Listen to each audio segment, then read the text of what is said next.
mentoring older adults and their families so that they will make knowledge-driven versus crisis-driven decisions as they get older. So, on your table, you have a clipboard, or excuse me, we didn't do tables this time. Sorry guys, we've only got so much room. So, you have clipboards, hopefully. If you need a clipboard, let Michelle know, raise your hand. Or if you need a pen, because we're a little short on pens today, although we have thousands of pens, we just didn't bring them. We also forgot to bring the learning cards, so you're going to be on your honor. We'll talk more about those later. So on your clipboard, you've got a note page, a little bit about what we do at Seacoast Seniors, and then unattached to your package, we have a feedback form. And so if you fill out your feedback form, we would really, really appreciate it because it helps to improve our seminars as we go. And as you can see, if you've been coming from the beginning, which several of you have, right, Jean? Then, we are improving them all the time. And so please keep coming back. Okay, so you might have gotten a learning card in the past. What we do with the learning cards is we ask you to bring them every time you come. If you forget it, we usually have a new one for you. And when you turn in your feedback form, you get a hole punch, and after 10 punches, you get a free Panera card, Panera bread. But we don't have the cards this week, so we will punch your card, and if you come next month, we'll believe you that you need 2 hole punches, okay? All right, we're gonna have a little fun before we get started, kind of loosen a few of you up, including me. Okay, we're gonna play a little trivia. Are you ready? Ready. Who's that? One person? Ted, aren't you ready? Yeah. Okay. In what year did Neil Armstrong first step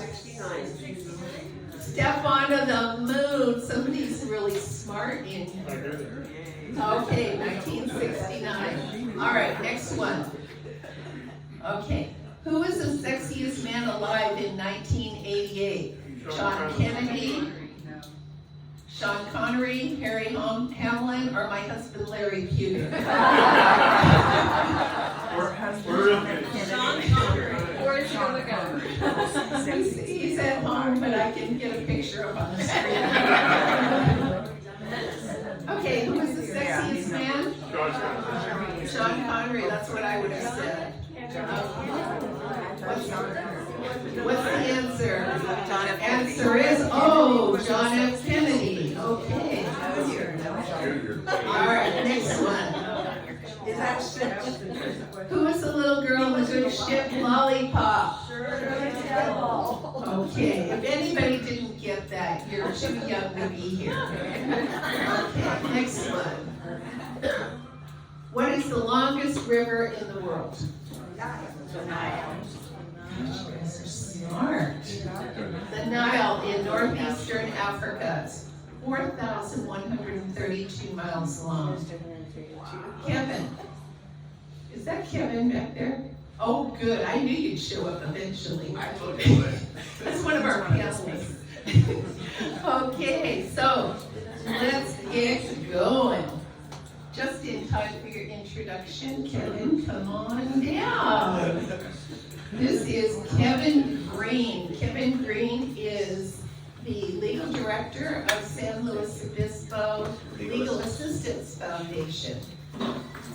And then we also have today Monica Zarati, formerly with the District Attorney's Office in San Luis Obispo, but she was so good that they stole her down to Santa Barbara. So she's currently with the County of, the District Attorney's Office at the County of Santa Barbara. Correct. Yes. Very, very smart lady. Okay, and then we have Lyle Thomas, and he is our local cybersecurity expert with Professional IT Solutions. So we have a big hand for everybody.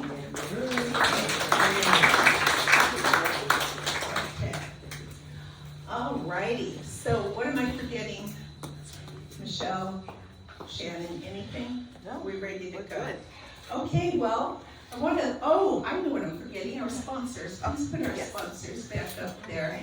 I want to thank our sponsors along with our education partners today for donating their precious time to come and speak with you today, but also to our sponsors who financially help us and make these free seminars possible. So, yeah, they're just amazing. We've got 3 new communities this month, which is, I'm so excited to tell you. The Villages of San Luis Obispo, Merrill Gardens in Santa Maria, and Santa Maria Terrace also in Santa Maria. So when you're looking, or if you're looking for senior living, remember it's like real estate. Location, location, location.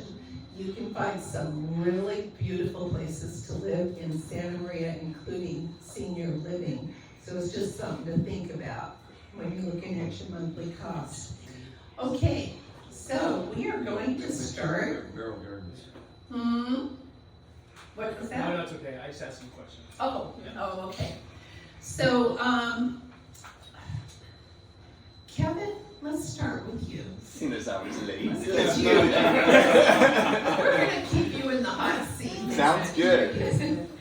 Okay, what do you feel is the most important thing that we should talk about today? Well, I think since we're talking about senior scams, I think that's very, very important for us to be talking about today. Primarily because of the sheer number of individuals that it impacts and costs to seniors in this country. $2.9 billion annually is what it costs seniors. So, yeah, absolutely. Okay, yeah. Can you just Speak be loud? No. I gotta use my Never be loud enough. Okay, well that was a good intro. Monica, what do you think? I think piggybacking on what Kevin said, it's important to understand that we are neither too smart or too naive for a scam. Okay, these scammers are professionals. They have the time, they have the motivation, and they get very crafty with what they do. So it's important for us to know the scams, how they work, so that we can protect ourselves from becoming victims of those scams. Okay, Lyle, how would you, what kind of an opening statement would you like to give In the us? IT world, it's not sharing your personal information with somebody. If somebody's emailing you to ask you for personal information, clicking on a link that you're not aware of, or receiving a document from somebody, don't click on it. Don't share information, don't put it out on Facebook if you don't want people to see it. Okay, great. Well, we're going to get into some meatier answers here in a minute. So Kevin, why don't you start with at what point do you get involved with these scams? Unfortunately, when I get involved, it's already too late. It's already happened. The question becomes, what can we do about the loss? More often than not, sadly, it's more time-consuming and expensive to try and track down those losses than it is work. So my hope is that everybody here and everybody who hears these messages will be on the lookout right from the get-go. When you get these phishing questions, when you get these requests for information, anytime you see that, question it. Question it. Question it. Kevin, what's the most prevalent scam that you're seeing out there right now? Well, I mean, there are thousands of them. What I'm seeing actually more right now, interestingly, is with mobile home parks. And mobile home parks often claiming that the purchaser of somebody's mobile home has to pay a possible increased amount of rent backdated for a while. So that's what I'm seeing personally. Any number of scams. Yeah, You know, I think phishing scams, I think, are probably one of the most prevalent ones. We're seeing a lot of AI-driven scams now, which is really scary. Artificial intelligence. Mhm. Yeah. Somebody told me one time, never say yes on the phone to somebody. Is that right? Just don't say the word yes. Did you tell me that, Ted? Okay. And also something that's important, like AT&T, Apple, most of these companies are not gonna call you for information. They just won't do that. I wouldn't give out any information to anyone unless you've initiated the contact to start. Yeah, I had thank you, Kevin. I like to buy clothes. So one of my favorite stores is J. Jill. So I had ordered something, and I was telling Monica this the other day at lunch. I had ordered not too much stuff, but some of it came and the rest was on back order. And so I got this email, and it said something about my credit card numbers were wrong. And would I call this number to straighten it out? And I checked the order number, it was the same order number, and Monica told me, gosh, if they got your order number, that means they hacked your email. And I thought, shoot. So I did not call that number. What I did instead was I went to the J. Jill website or my contacts, because I have to talk to them once in a while, of course. And I called them on that number, which was not the number in the email. And it turned out it was legit, but I took that extra precaution. It took me a few days to get around to doing it, and it was really tempting to just click on that number because I was busy. But take the extra time to just, try to do it the right way. And hopefully you're gonna learn a lot today and have some new tools and tips. Monica, so at what point do you get involved with these scams? Okay, so I'm a victim advocate with the District Attorney's Office in Santa Barbara County, and same with, as Kevin mentioned, it's very hard for us, law enforcement, local law enforcement, to find someone to hold accountable for these scams and prosecute them. So part of me being involved in preventing that is doing outreach, presentations, and things like events like this to try to teach individuals what scams are out there so that they're familiar with them. But similarly, it is usually when it's already happened. And a lot of the times, like I said, there's not a way for us to find out who did it, how they did it, or where they are. And most of the time, it's individuals that are working from, online in a different country. So our local law enforcement just does not have the resources or jurisdiction to go and track someone down in another country. Very good. And, let's talk to Len for a minute. At what point do you get involved while your phone's blowing up and someone's calling and saying you have to come over here right now? Tell us some recent scams that you've run into, or one that just won't seem to go away. Unlike the other people on the panel, we have IT people, we have the ability to help you prevent some of these scams, right? We can make sure you have good antivirus. We can help you with a newer thing called Password Manager that allows you to create one password for every website that you go to. Different password for every website you go to. Typically, we all remember 2 or 3 passwords and we rotate those through. If that gets hacked by a hacker and they have that one password, they have half of your websites, and that's bad. Right? We can help you with some training, send you to some websites to learn what these new scams are and help you. If we get notified after the fact, then it's helping you change passwords to your bank account, your email account, cleaning your computer if it was actually compromised. Mm-hmm.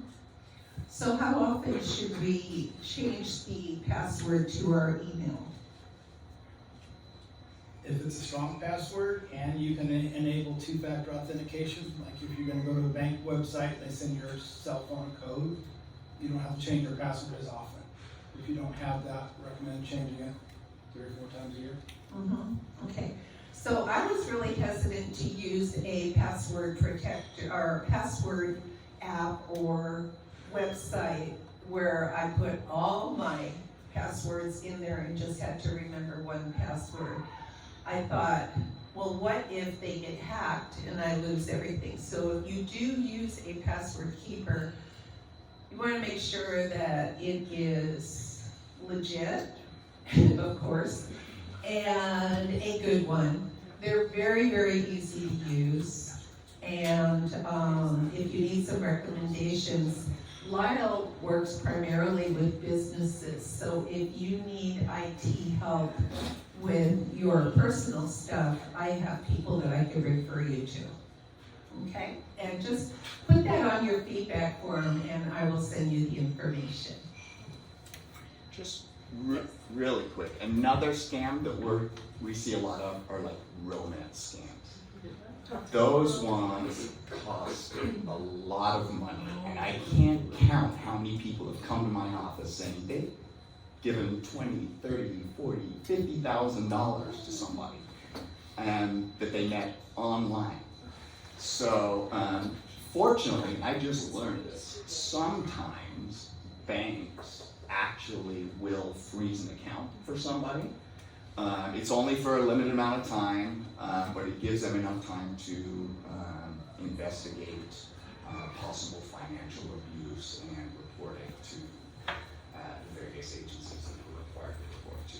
But yeah, the romance scam is a big one. Yeah, and it seems so silly. It's like I wouldn't be that stupid, to fall for somebody online. I'm way too smart for that. These scam artists are very skilled in what they do, and they're getting better all the time. And they have stalked you already. They know your vulnerability, where your weak spots are. So don't, like Monica was saying earlier, don't think you're too smart.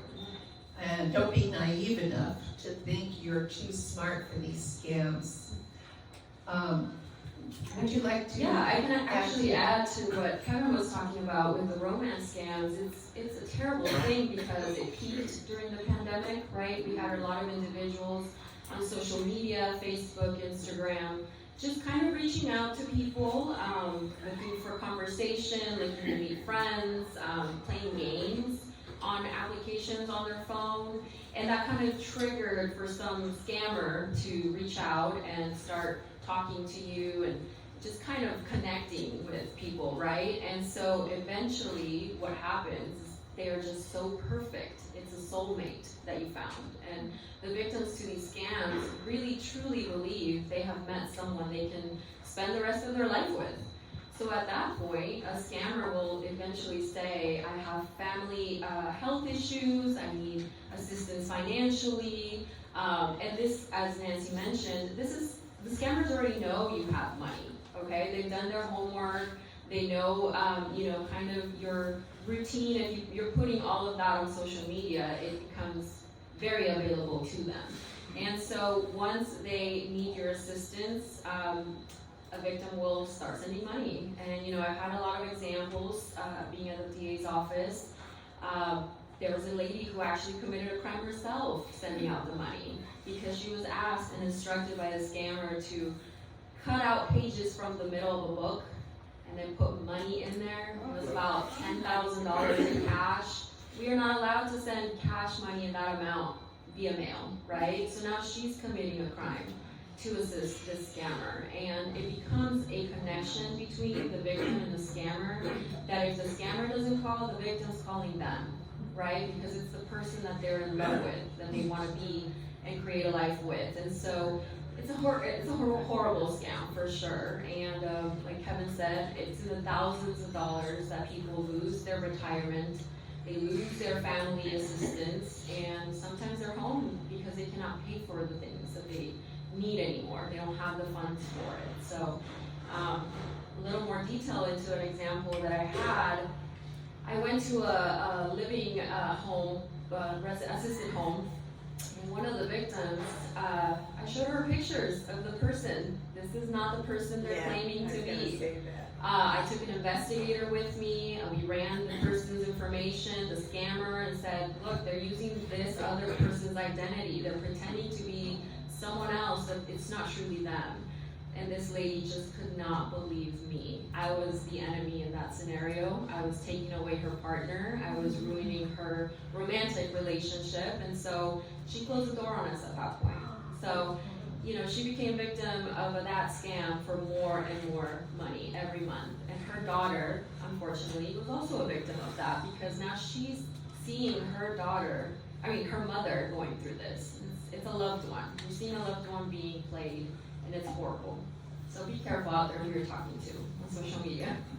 Yeah, this is really happening way more than you would think. I know someone who used to work at my husband's restaurant, and her dad had got involved with a romance scam, and when she tried to talk to him, he got almost violent and made her leave the house. And so at a certain point, even, you know, when you show them the evidence, there's just something, well, how many of us have been in love before? Do we know how crazy we are when we're in love? How many of you, like me, picked Mr. Wrong a few times? And everybody told me, why are you with that loser? And I was like, because I love him. You know, so, you know, if you could tap back into that feeling, that's kind of what it is. So, Lyle, give me a story of something that happened recently where you felt that it could have easily been avoided if they had just taken a few precautions. Recently, just last week, one of our clients received an email with an attachment from somebody they always deal with. And they clicked on that attachment, and it took them to what they thought was Microsoft Outlook and asked them an email address and password. We don't give our clients their email passwords just for this reason. It's saved in the computer. If she had put that in, she would have given that hacker or thief her email address and password. And with that, they could have sent out hacking emails to everybody. They could have used that as identity theft. They could have done a lot of different things. She ended up calling that person after she couldn't get it, and they did not send it. It was the hacker got into that other person's email account and sent out that fraudulent email. So once they're in your email account, change your password as soon as possible. What should they do if they don't remember their password, if it's just always opens up automatically? Use that password manager to save it. You can always click on the forgot password and then let your password manager create that password for you. Oh, okay. And let it save it. Okay, good. How many of you think that we should do a seminar on technology? Really? Okay. All right. Well, I have one coming up then. I didn't expect it to get that big of a response, so we will have something in the future on the technology side of it. Okay. How about a sad?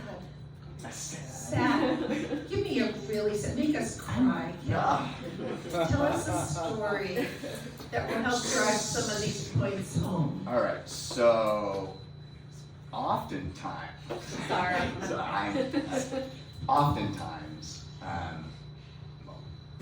more often than not, abuse of seniors is committed by a family member. So one example that I recently had was an older lady, didn't have much by way of estate planning. So what she opted to do was grant deed her home to her daughter as an alternative to get around probate and having to deal with the transfer of property. By the way, that doesn't work, so don't do it. Please don't do it, because 1 month later, that daughter kicked her mom out. Her mom was 91 years old and evicted her and then sold the house. Yeah. Yeah. So, never grant deed your home to your children or anybody. Yeah, we've talked about the kids before, these wonderful kids that you birthed and raised. And yeah, they get in trouble in their teenage years, but now they're mature and you're good friends. I'm telling you, those kids, a lot of them will change on a dime when it comes to the amount of inheritance they might be getting from you. So, you know, you have to keep your eyes and ears wide open and just protect yourself. You know, we've seen people put into the worst nursing home you would ever want to go into, just because it's close to one of the kids, so they don't have to travel far to come visit.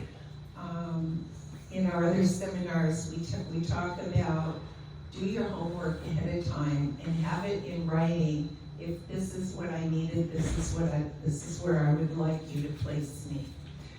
And all of those things are huge. And I know Sue Gibson is here. Stand up, Sue. Stand up so everybody can see you. Sue is a placement person, and she is so knowledgeable about all of the communities, whether they're personal care homes or the larger assisted living communities. She knows who's good, who's not, and she's happy to share her expertise with you anytime. So if you'd like to talk to Sue, be sure and get her card before you leave. Okay? I'm sorry, I'm always bringing it back to this because this is a real pet peeve of mine. Okay, where did I leave off? Monica? Sure. Yeah. Tell me a sad story. More I mean, sad than we the can tell- the romance scams? Okay, tell me. No, I can think of one actually. Something with a wonderful ending. With a wonderful ending. Okay. I mean, I did have a sad story too. Well, wonderful ending. We had a situation with the romance scam where this person actually took a step back and started thinking, hey, is this person really in need of money? What am I doing here? You know, she kind of had that aha moment, thankfully. And after she did what she was instructed to, which was send money through FedEx, she did call FedEx and say, please stop that package. So she actually recovered her money and cut communication with the scammer. She did have a great support system. Her family was present in her life. So I think that really made a difference for this lady to realize, hey, why am I sending money to someone I have not met in person, right? That I don't know yet. They might sound great. I might have the money to help. I might feel great because I'm helping someone. But why am I doing it? It's not our responsibility to help the rest of the world. We have to take care of ourselves first, right? And so in this scenario, thankfully, it was stopped and it was prevented, and it was a great turnout. Yeah. Thank you.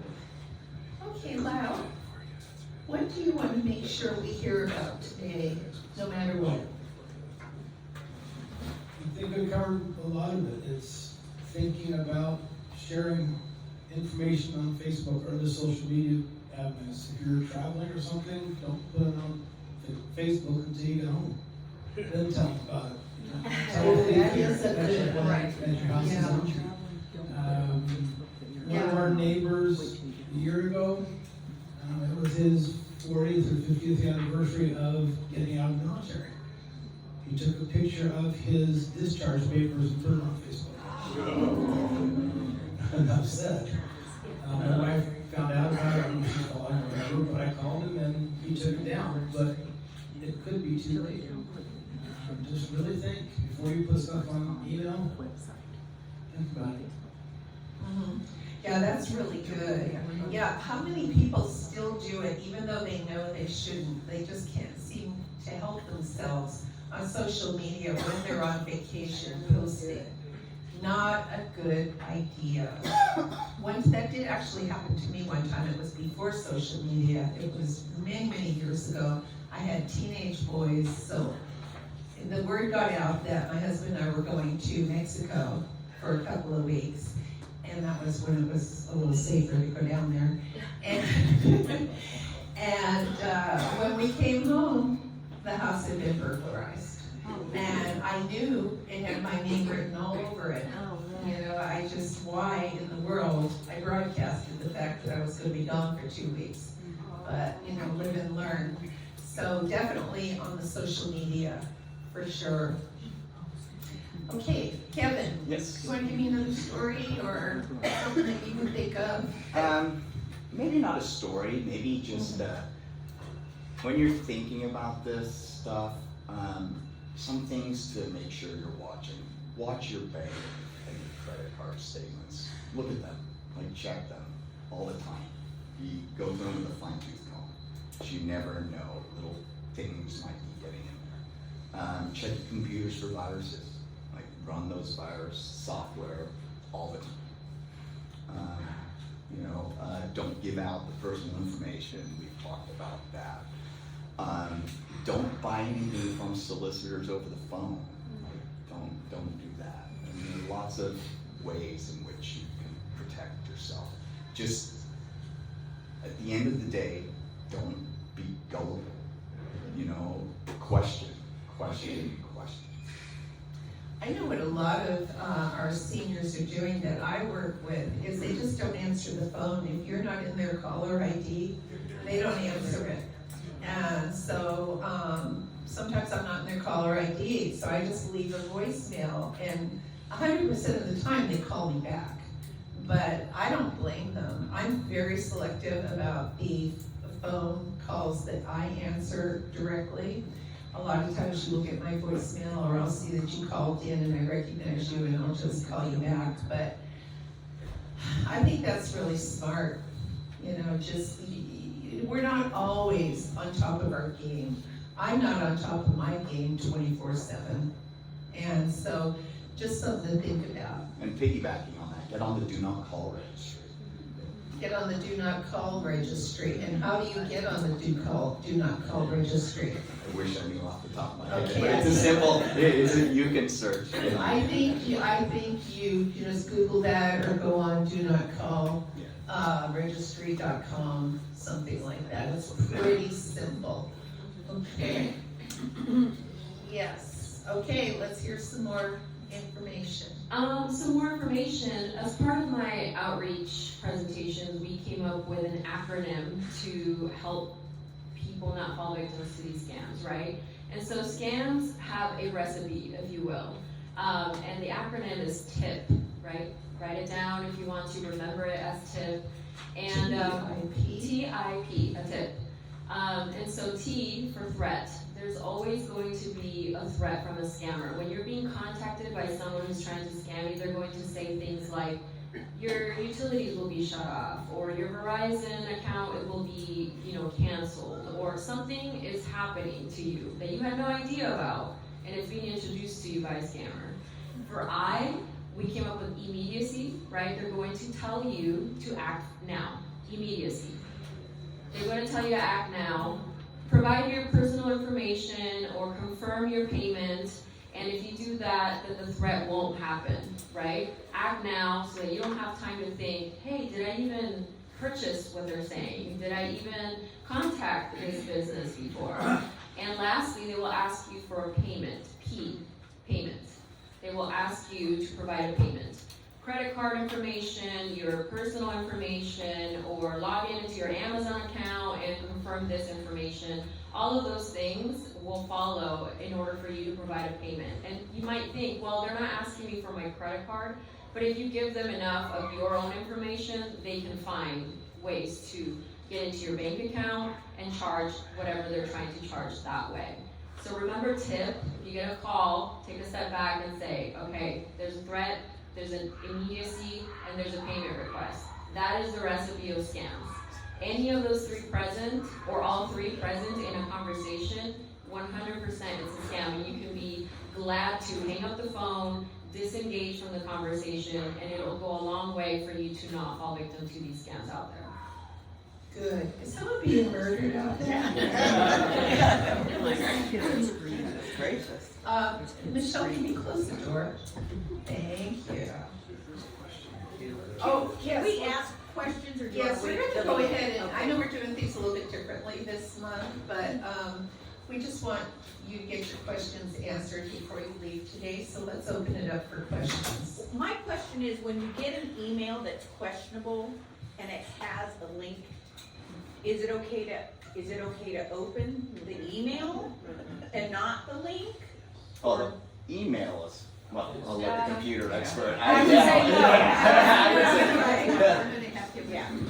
when they ask you questions, would you please repeat the question? So the audience The can hear question it. I do is if you receive the email and there's a link on it, Yeah, and you don't know who the email's from, but you don't click on the link, but you open the email. Is that dangerous? if you open an email, sometimes that email could be infected. Okay. Even if you don't click on the attachment or the link, Did you say it could be what? it could be infected, so just open that email, could launch the virus on your computer. So if you don't know who it's from, don't open it. Or if it's somebody that you do know and it seems suspicious, the content's not normal, the language isn't right, call me and verify it before you do anything.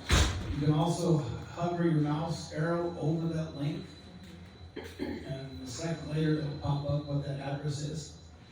Right, if it's Amazon.com or something, you know it's probably legit. If it's something different, it won't be.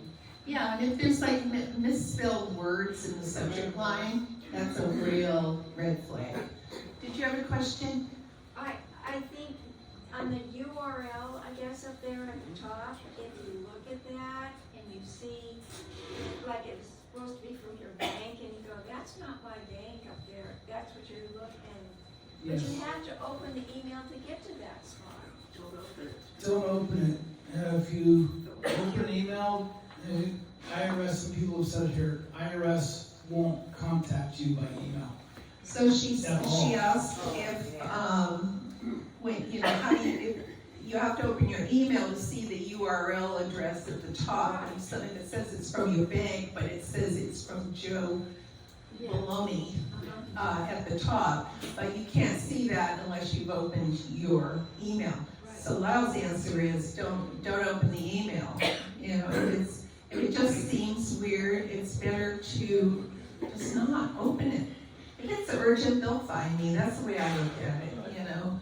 If it's really urgent, they'll leave a voicemail, or if they really want to talk to me, most people know nowadays that, you know, you have to take precautions.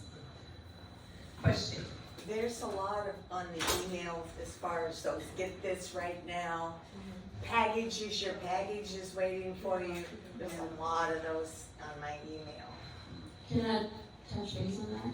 Yeah, Go back to the tip, right? Act now, give me payments, give me information. Any email that has that, it's asking you to follow a link that's probably not a legitimate link.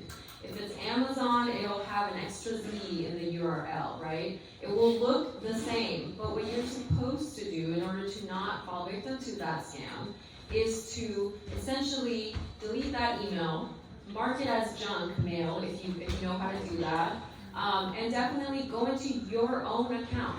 Go into how you normally get into Amazon or your bank, and then check if there's any different activity, right? And if there isn't, then you know for sure that was an attempt to scam you. And just going off on the question earlier about an email being safe or not being safe, if you suspect that there was an email that you opened that might have had some kind of virus or malware in it, definitely take it to a Best Buy where there's a Geek Squad and they can check your computer out. You can take it to Apple, get that reassurance that nobody's in your computer, in your system, in your accounts. Oh, they'll do that for free? It may cost you, but I mean, what's a couple of dollars to your safety, your financial stability, and your identity being protected, right? So it's definitely worth it. So the question was, you know, what about when they say, you need to do this right now? You know, and then you start to feel like this, you know? So, most legitimate places won't do that. Correct. I don't think I've had one of those pan out to be anything important.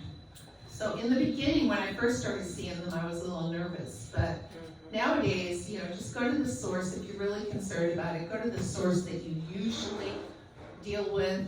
Don't click on anything in the email. I call the 800 customer service to Yeah. make sure if it's right or wrong. That's perfect. Call the 800 customer service. Another thing you can do, like Gmail as an example, they split out all the emails that you get, like social media and promotions, and then your regular, like the promotions and the social media, just delete them. You don't need them. Yeah. Then you're just dealing with your primary ones, and then you can filter those to figure out, this might be suspect, delete that one. Just don't delete anything from Seacoast Seniors or Nancy Peter. Okay. Let me get one more here and then yes. Yes. How do you ever know who to ever trust? And then let me kind of drill down a little bit on that. As we get older, if we're unable to handle, just, is this legit, is it not, or just any kind of things as we get older, or even if we're not older, you have an attorney, you have a financial advisor, you have an IT person, any of these things, we all know that some of those people are some bad actors too. I can answer that. One of my attorneys, he's in jail now.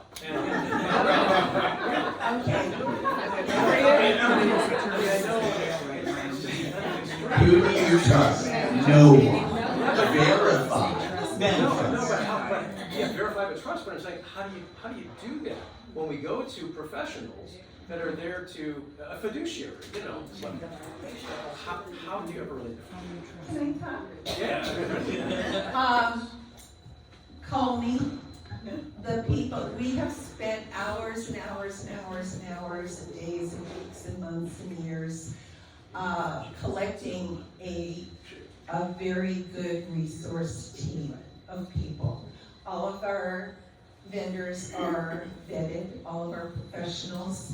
There are no guarantees in life, but the people that you see at the front of the room today, the people on the screen, and anyone that Shannon or I would refer to you, we vetted to the best of our ability. After that, there's no 100%, but you have a much higher chance of calling Seacoast Seniors for a reference to someone, because we know who's good, who's doing a good job. There's a lot of online scams. One of them is a Place for Mom. I'm so sorry I keep bringing this up, but please, I can't call it a scam. It's not a scam, but once you get locked in with a Place for Mom, they have sent your name everywhere. They never do anything for you, and they cripple the people in the area that can help you by contracting with some of the senior communities who don't understand that these people are only out to make money. And that said, there's been more and more news in the media about the silver tsunami that's coming. I think it's like 2030, everybody is going, all the baby boomers are going to be 65 or older. So unfortunately, it's attracting people that don't really have a heart for older adults, like we do at Seacoast Seniors, and like these people at the table today have. But they're people that are in it for the money. And that's in the real estate business. I'll say that first. The home care industry. What else, Sue, can you think of? They're just starting to come out of the woodwork. They're starting to show their faces. And when I meet them, I can usually tell right out the gate, And there's nothing wrong with starting a business. I charge for my services, within reason. We all do. We all have to make a living. But when you're not leading with your heart, in this particular subject, I don't think it's a good idea. Can I follow up to this? real Yes. quick?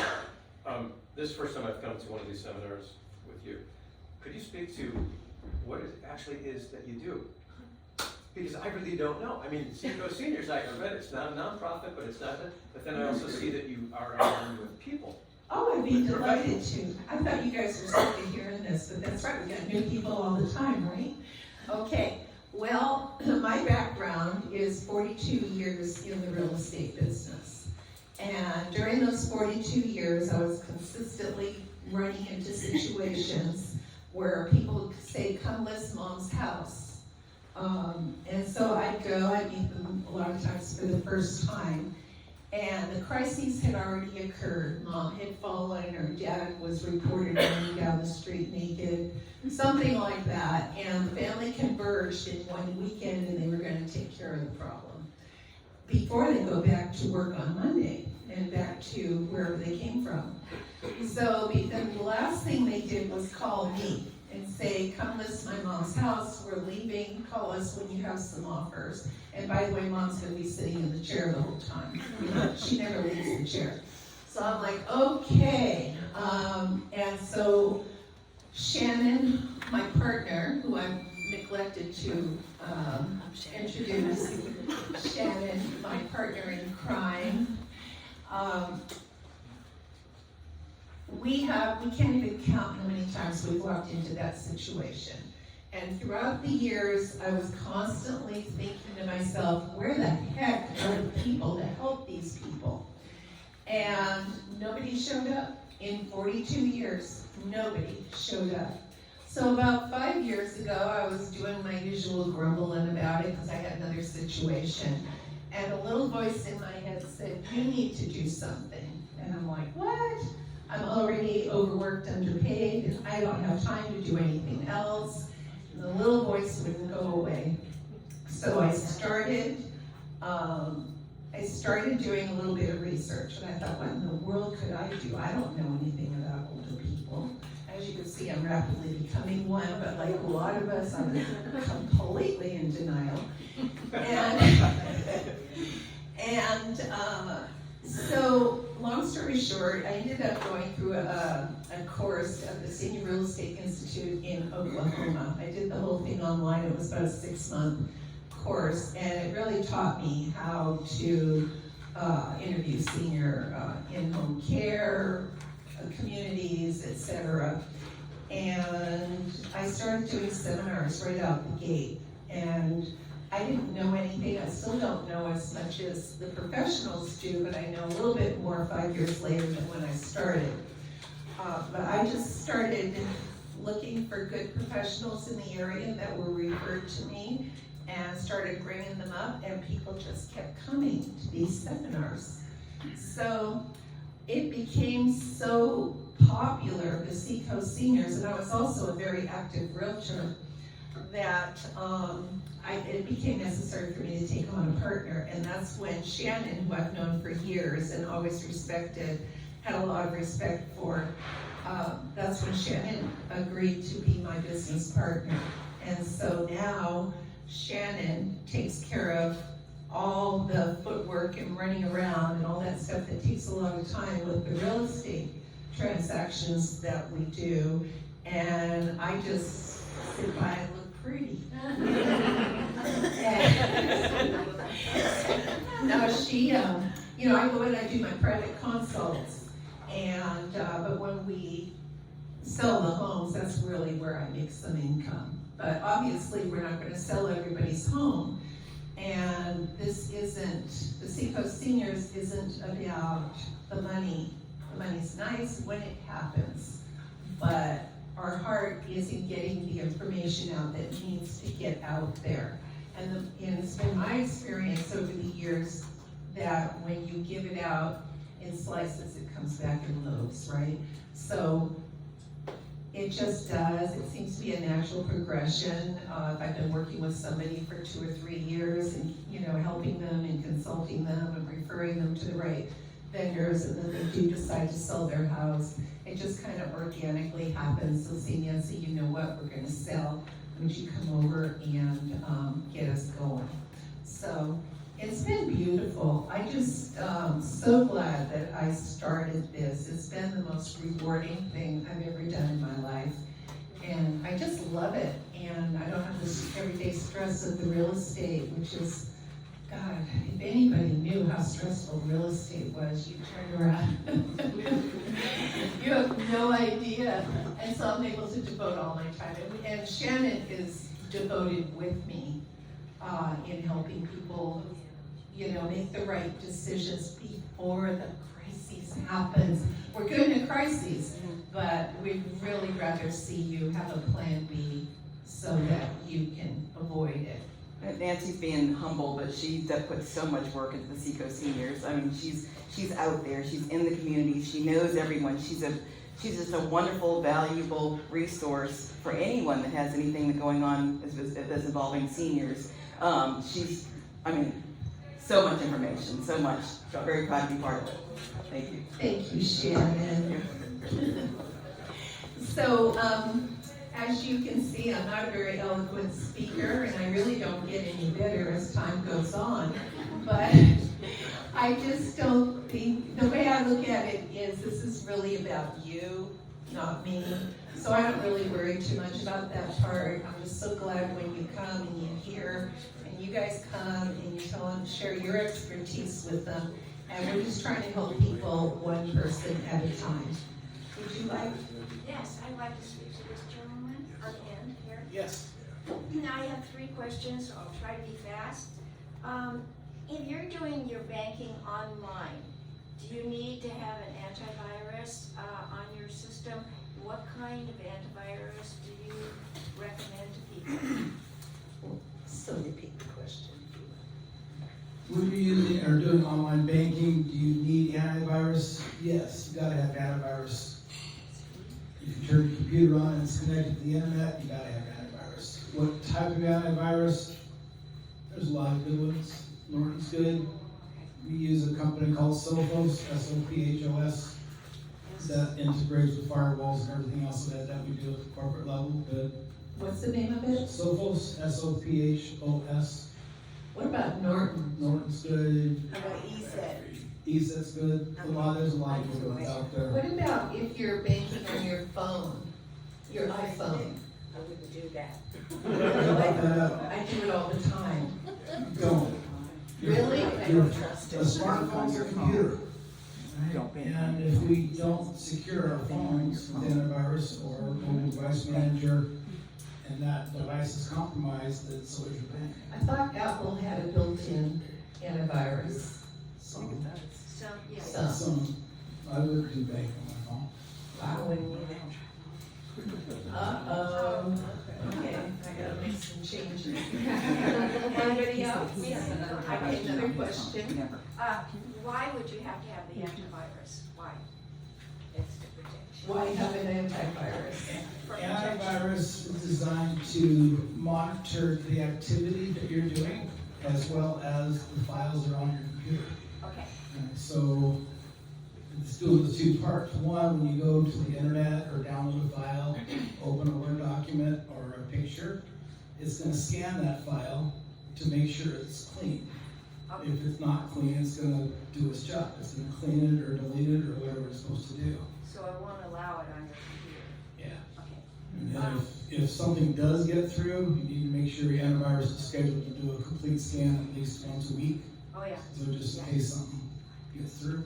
Yeah, got it. Okay, we have another question in the back. She had one more question. Oh, okay. If your name is on, name in your antivirus tells you that your name or your email is on the dark web, what should you do? Okay, what if you're told that your email is on the dark web? What should you do? Change your password, that password, everywhere you use it, and never use it again. That's where that password manager comes in really handy. Right, if you're using the password manager religiously and all the time, you can find out one password, go to the one website where it's at and change it. Is Google a good password manager? No. No. As much as they advertise that it's safe, it's not. Okay, Google's not a good password manager.